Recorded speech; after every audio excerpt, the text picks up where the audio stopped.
trying to get into Y Combinator, was that originally like the plan to go the YC route, or what was the initial thought process there? So we actually didn't plan to apply at all. Yeah. But one of our advisor, also angel investor, who's an ex-YC founder, kind of like push us a week beforehand. Hmm. And I literally submit the finished application like pretty much a day before, and then Yeah. switch like how we're like putting together the idea, like how we frame the idea, like literally 3 hours before I submit the application, like within an hour of the deadline. So we Yeah. totally didn't expect that we're going to get an interview and also get accepted by YC. What was that process like going through that interview? I guess like you submitted and then you get a message and they're like, hey, like we want to chat with you. What was that like? It's pretty surreal because first of all, we are not expected anything, so we didn't really like it's such a cool surprise for us. Yeah. And we actually was invited to do the in-person interview at YC office.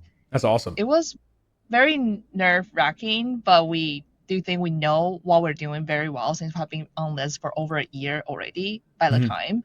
And we clearly know like what's the problem we're solving, what's our solution, and the partner that interviewed us was pretty much didn't ask any like hard question Yeah. and nothing like really challenging. Pretty much just like try to explain what we're doing and how we are thinking about like the go-to-market sales end. And And Grant, I don't want you to share all of the sauce, but Mhm. what does a sales cycle for selling medical software to a hospital look like? I'm guessing it's not an easy process. Yes, I will say healthcare is probably one of the worst industry to sell into. It has an extremely long sales cycle, and also there's a lot of regulation, multiple like massive amount of decision maker, a lot of loops to run through. So it's definitely not a fun industry to sell into. But for us, our experience actually is not too bad. We are Mhm. able, on average, we close all our contract on an average of 3 weeks compared That's to like the long impressive. sales cycle that other people do, which is usually like months to years. We think one of the biggest advantage for us is the solution. The solution we're providing really solve a pain point Mm. because the stakeholder really feel the pain and they want to like cut the costs, want to have better integration into EHR, make the workflow better for healthcare providers. And also I think another advantage of us is my background as both a physician and Yeah. also an immigrant. So they feel like they're not buying. They don't want to actually healthcare executive don't want to buy from someone who's software engineer. Don't want to buy from two technologists. Yes. They want to buy from someone who has a background, who experienced the problem themselves, and know that we're actually doing this because we want to make healthcare better, rather than just want to do a business.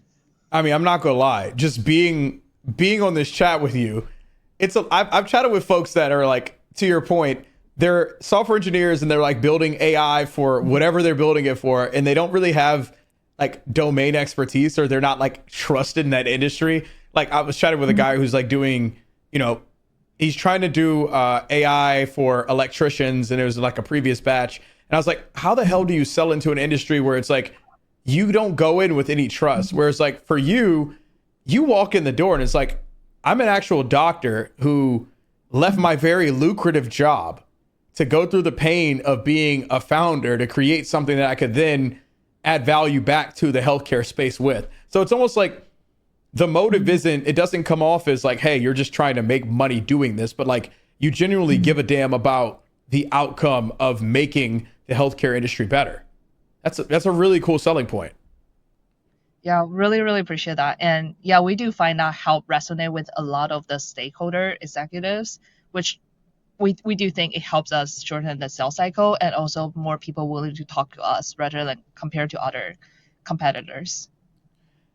The last question I have on this subject is I want to kind of get a sense of, you guys started at YC, you're chasing customers, you have your product. What is your like early reaction to the experience of being in YC and moving at such a fast pace?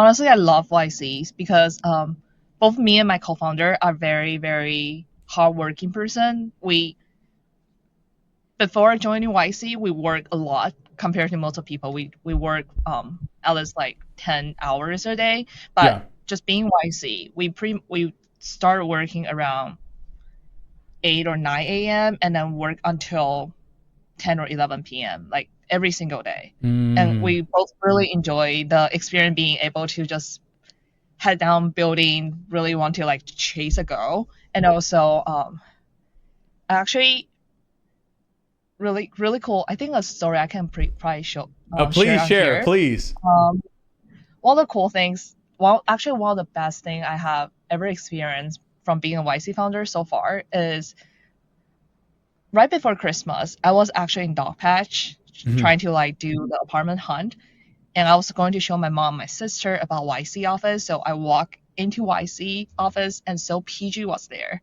Oh, So that's cool. I went up, say hi to him, introduce myself, briefly explain what we're building, and he was like, "Oh my god, I love what you guys are building," and let's just do a spontaneous office hour. I was able to talk to him without preparing anything for Yeah. over an hour, and that's probably the best hour of my life, learning so much from all the knowledge he had. That's Yeah, so this is dope. like it's crazy that being a YC founder, you got to experience so many different things, and you got to meet people who's not just someone you watch on YouTube or read through their essays, but actually meet them in person. Okay, now I have to ask this question, and you don't have to share. But what was one of the best pieces of advice that you got from PG during your office hours? I love all the analogies she talk about. Try to be like a thief, like a crook. Yeah. Try all the doorknobs you can. Don't say no to anyone who want to use your product. We're Mm. too early for that. You want to just for anyone who say yes and find the one who say yes the fastest. That's the most important as an early stage founders. That's dope.